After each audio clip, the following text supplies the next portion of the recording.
साग आऊ भोलिपर्सि साग माग्न आउँला नि बाबा भन्नु या भोलिपर्सि बा आउनुहुन्छ हरियो साग खान मन लाउला अनि त्यहाँबाट शोभा दिदी साग ल्याउन भनेर एक मुठी ल पकाउन हुन्छ तिम्रो बा बेलामा है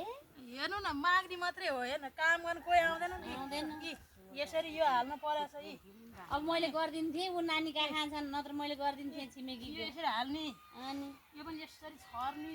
यसका बाजी अनि यसो गर्ने यसलाई छोप्ने अहिले तुरुक तुरुक पानी हाल्ने अनि साग सप्रिन्छ सप्रिन्छ भने आशा के अनि बेच्न लाने बेच्न त फुल के म त उसको रोमी दाइको ट्र्याक्टर भन्ने हो अनि लाने हो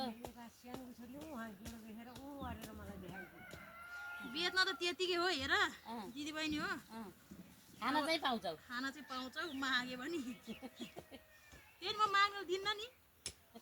यहाँ अहिले हेरेर बसे अहिले यहाँ हेरेर बसेको छ यस्तो हेर्नेहरूलाई हेरेर आउँछ काम गर्नु पर्यो नि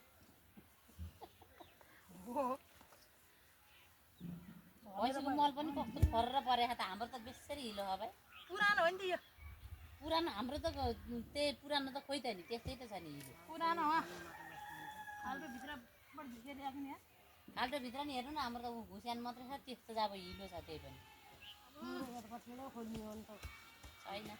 जता पनि त्यस्तै हिलो हो हाम्रो हेर त है यति मात्रै हो र पानी पनि हाल्नुपर्छ फेरि धारो ठुलो भयो अलि सानो खोल्नु न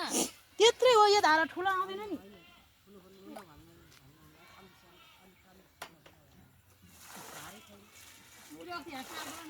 त्यही भएर मलाई यहाँ कस्तरी छुट्या देखा न अब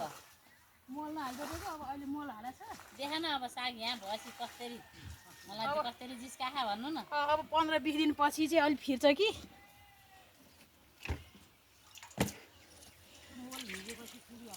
त्यही भने पहिला है यहाँ कस्तो ठुल्ठुलो कस्तो राम्रो हुन्छ है सवारी साग